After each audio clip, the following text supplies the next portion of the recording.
Au sommaire cette semaine, une comédie musicale sur le monde d'Hollywood, le dernier chapitre de la saga culte Resident Evil, une comédie touchante avec Alice Belaïdi et Ahmed Silla, et en bonus, une interview exclusive de Jennifer.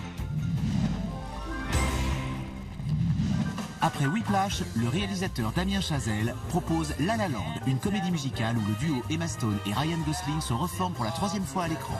Dans ce film, couronné de 7 Golden Globes, une actrice en devenir et un musicien passionné de jazz vivent de petits boulots, bien loin de la vie rêvée à laquelle ils aspirent. Mais leur coup de foudre tiendra-t-il le choc face à la dure réalité du monde d'Hollywood? Vous n'avez pas une petite pause de prévu? Je termine dans 10 minutes. J'aurai mon propre club. On pourra jouer tout ce qu'on voudra, quand on voudra. Tu pourrais écrire tes propres rôles. Tu n'es pas qu'une simple actrice.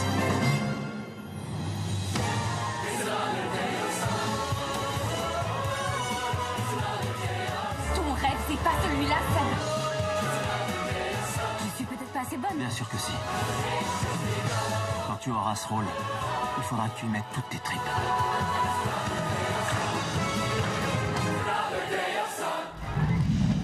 Resident Evil, chapitre final, est le 6e et ultime volet de la saga qui a rapporté près d'1 milliard de dollars depuis le premier film sorti en 2002.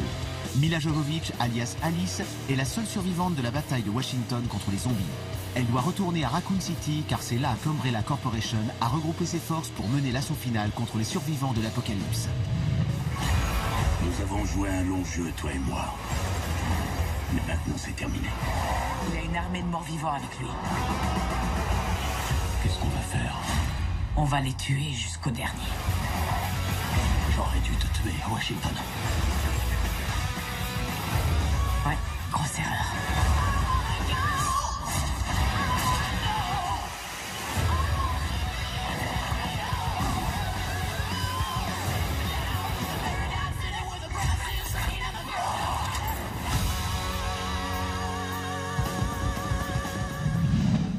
L'Ascension est le premier film du réalisateur Ludovic Bernard avec Alice Belaïdi et Ahmed Silla.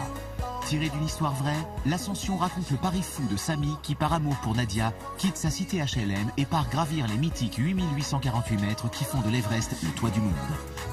J'aimerais te poser la question que tout le monde se pose. Pourquoi tu fais ça? Très n'importe quoi pour toi. Je montrais même l'Everest s'il fallait. Bah oui, tu montrais l'Everest. Tu vas sur ton CD que t'as fait le Mont Blanc? Ah mais c'est quand même balèze le Mont Blanc. Déconne ou quoi? Hakim il l'a fait avec sa soeur la dernière fois en classe verte. Ah ouais? Alors on se fait, c'est vrai. J'en profite pour passer un petit coucou à ma famille, mes parents, mes frères et sœurs, et Nadia surtout. Et puis un grand big up à tous ceux qui me soutiennent. Au quartier ailleurs.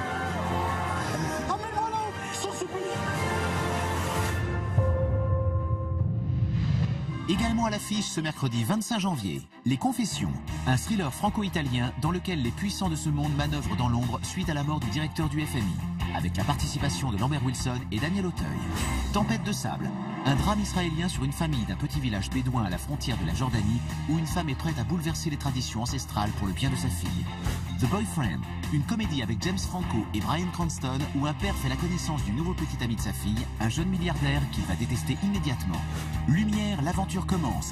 Un documentaire passionnant sur les frères Lumière et l'invention du cinématographe, co-réalisé et commenté par Thierry Frémaux, le directeur du Festival de Cannes. Compte tes blessures. Un drame où le jeune chanteur d'un groupe de rock fait face avec colère et désir à l'arrivée d'une nouvelle femme dans la vie de son père. À vos critiques, la semaine dernière sortait sur les écrans Il a déjà tes yeux, le dernier film réalisé par Lucien Jean-Baptiste. Qu'en avez-vous pensé? Il a déjà tes yeux, une comédie qui traite des sujets de société graves sans tomber dans des gros clichés. C'est amené plutôt subtilement, avec un parfait dosage entre l'humour et l'émotion.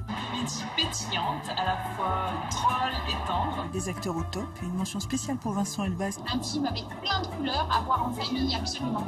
Lucien Jean-Baptiste, merci énormément. Ça faisait très longtemps qu'une comédie française n'avait pas fait autant rire.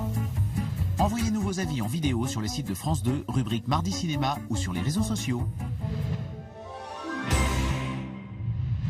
Bonjour Mardi Cinéma. On termine avec une interview exclusive de Jennifer qui nous parle du film d'animation musicale Tous en scène dans lequel elle prête sa voix aux côtés de Patrick Bruel et Laurent Gérard. Doubler un dessin animé, c'est hyper rafraîchissant.